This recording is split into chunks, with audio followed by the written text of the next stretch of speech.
Fifth day of the week, Carol Massar. You won't hear for all 5 of them, but 5 straight days of gains. Felt like 6. Thank you very much. I'm not going to say why.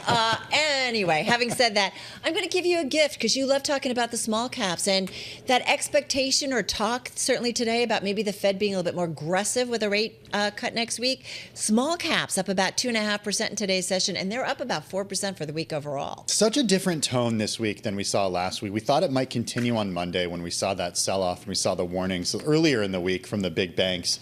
But what changed? What fundamentally changed, Scarlett, between last week, the worst week for the S&P 500, since 2023, that regional banking crisis, and this week where, we could be up 4% on the S&P 500. It's not even just what changed from last week. What changed from yesterday to today, that there's this shift in odds of people counting on a 50 basis point cut next week. I mean, looking through it, the argument to go big has always been there, but I'm not clear in understanding why it is that people feel more certain of that today, or at least are willing to put money behind that idea. I know. Nick Timrose from the Wall Street Journal, he had the article that sort of raised the issue of 50 basis point cut, and he's seen as like the journal, the Fed whisperer at the Journal, and it raises the probability for that, and boom, there we go. People are looking for reasons. Or that too. All right, well, we got the closing bells here in New York, and it has been a great day. In fact, a great week all around, with the Dow Jones Industrial Average posting up here about 300 points on the day as we wait for these numbers to settle, but that takes it back up to that 41,400 mark, a 0.7% gain on the day. Meanwhile, the S&P 500 closing above 5,600, up about 30 points or about 0.5% on a weekly basis. This is the best week the S&P has had all year, best week going back to November of 2023. The NASDAQ up more than 100 points or 0.7%. And let's get right to it. Carol was just talking about it. The outperformance that we saw by the Russell 2000, a 2.5% gain here on the day. You saw similar moves on the S&P mid caps, which closed higher, Carol, by 1.7%. Hey guys, best performing name this week, Broadcom up 22%. Worst performer, Humana, down about 10%. And Scarlett,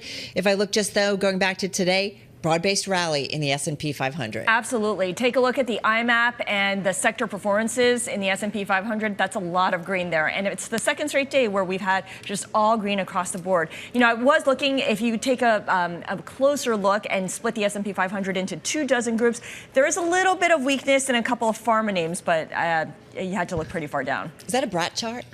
Yes. All right, there we go. Yeah, we're done with Brad. No, we're not. We're not. Why are we done with it? What happened? Oh, Tim. I'm still I thought up we were with done with Brad. No, it's Brat, No. Brat fall. Do you have a case of man It's not flu today? officially fall yet, so it's still the summer, Tim. Thank you. Okay, I apologize. It'll never happen again. All right, guys, to some of the individual gainers, if I may. So let's go to it. You're looking at RH, formerly Restoration Hardware, as you know, finishing pretty much at its best levels of the day. So a gain of 25%, up the most in about 4 years.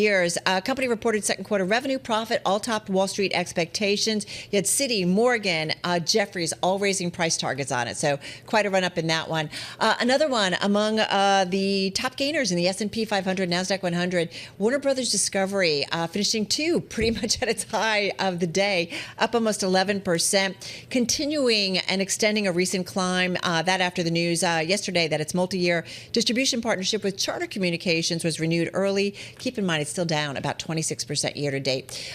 The semi area, SOX, also higher today. One reason why, ARM Holding up almost 6% in today's session. This has Raymond James initiated coverage on the company with an outperform and a price target of $160 a share. Stock has nearly doubled this year. And I kind of had to throw this in at the end. I'm guessing you guys have been talking about it. Trump Media and Technology Group at its highs today, up almost 30%, finishing the day with a gain of about 12%. This as Donald Trump came out and said he doesn't want to sell his shares despite the lockup is set to expire next week. So we saw that one moving around. But we did have, a couple trading stops during the day because of a bunch of volatility in that name. Okay, well, on the downside, I want to start with shares of Boeing falling 3.7% today. A spate of bad news for the company. Boeing's largest union voted to go on strike. It's 30,000 workers in Seattle walking off. Then, just a few hours later, Boeing's credit rating risk being cut to junk, a move that would dramatically increase financing costs of the company. Moody's saying in a statement today, it's reviewing the ratings for a possible downgrade, and it will, quote, assess the strike's duration and impact on cash flow and the potential equity capital raising Boeing may undertake to bolster its liquidity, down 40% so far this year. Yeah, and we should just point out, Tim, on Bloomberg Television, we're actually going to be speaking with the president of the union representing those workers, John Holden. That'll be coming up just a little bit after the top of the hour. Looking forward to that interview. Shares of Adobe also in the red today. Shares sliding by the most since March. The company did issue an outlook that disappointed investors. They're starting to grow impatient to see those new AI tools generate cash. You guys yesterday were talking about that really important metric when we were covering earnings here.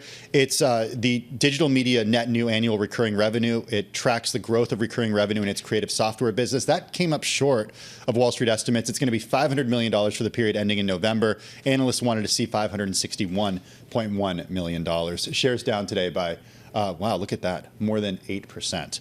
Viasat. Shares of the broadband service providers, including Viasat, tumbled today. United Airlines said it's going to offer free Wi-Fi on its flights through an agreement with SpaceX's Starlink satellite service. Viasat down close to 15% today. All right, taking a look at the bond market. This one has had some nice action in it, particularly in the front end. You had yields down by about 6 basis points on the 2-year. On the 10-year, yields were lower by about 2 basis points. That spread, though, between 2s and 10s is now disinverted by about 7 basis points, which is a pretty strong week for those 2 10s. And the question then is, what happens if we don't get that 50, right? You have Michael Feroli, a JP Morgan guy, is really sticking to that 50 basis point call for next week, although admitting that it might not happen. And you have Citi still seeing about 2 50 basis point cuts maybe in November and then December, guys. All right, so let's get to some of the stories that definitely caught our attention on this Friday. This one was among the most read on the Bloomberg, has to do with the housing market and the spring selling season. The U.S. housing market had its worst spring selling season in a dozen years. And you guys, we know this story. We've talked about it a lot. A lack of buyers and sellers. Basically, buyers are being priced out because of the expensive, on the high prices in terms of housing. And then you have people who don't want to sell because they've got a low mortgage rate. And so they're not putting their house on the market. Does that all change over the next few months? That's the question. I don't know if it does, because it's, you know, as we've talked about for years at this point, it's a huge supply issue here. So if rates do go down, what happens to prices? Typically, prices go up of real estate when rates go down. We didn't see that play out in the opposite way when rates went up. And that was a huge issue, and that's been a huge issue for affordability. So it remains to be seen whether rates actually affect the housing market. And so many people, too, have those mortgage rates locked in at such a low rate. Yeah, we do. Do we ever see rates? Alex, Keep rubbing it in. I do. I will every time I get it. But since She's such never moving. That's the thing. So what's it going to take for you to move? It would take like a an event like post-COVID where we saw rates go pretty much to zero. Wow, you guys are so lucky. You guys all have houses. Yeah. I just live in a van down by the river. That is Chris totally Farley. a lie. He's going back to the 90s SNL. I hear it's an Airstream with a really nice RH couch. Just saying. For the man flu times. Which I think costs more than And I Airstream. think there's a little kitty in the corner. Is there not? Scarlett, is there? I know we have some cat lovers here on the program. Well, I don't know about cat lovers. It's been a big week for cats in general, right? Childless cat ladies, and also some, unfounded talk about cats being devoured by people in certain towns. What? Anyway. That's neither here nor there. That's the cat you chose? No. Let's go back to the story because Clorox. Little kitty. There's actually a link to businesses, guys. Clorox had to halt production of some kitty litter, the Fresh Step litters last year. Don't put bleach on your cat. Wrong picture. Gosh. Let's take the picture off and go back to the SOS. cat. Yeah. Wait, explain what What's happened. happening here? Explain what happened. Clorox makes kitty litter, the Fresh Step kitty litter, and it had to stop production at factories stressing. because of some hacking. And as a result, the cats have moved on, and the cats don't want to go back to the Fresh Step litters. They've moved on to like Arm & Hammer's litters. And so Clorox now has to, for its growth strategy, it needs to convince cats or cat owners to return to its own litter brand. All right, thank you for being so serious about this. We're so sorry to all of you who love ranch dressing that got in there, because that was obviously a mistake. Yeah, I guess we don't have enough pictures of Fresh Step's litter. What about cats? We love cats. We love the cats. They're cute and they're furry and they love you. So who here owns a cat? Listen. Does your cat like Fresh Step? No, we do. I was looking up, as you saw on my computer, we do World's Best Cat Litter, because I used to have 3 cats. World's Best, that's the name of it? And when you have 3 That's quite the cats, boast. you need some seriously good litter, people. So we're on that. I think we need to go. Beat that.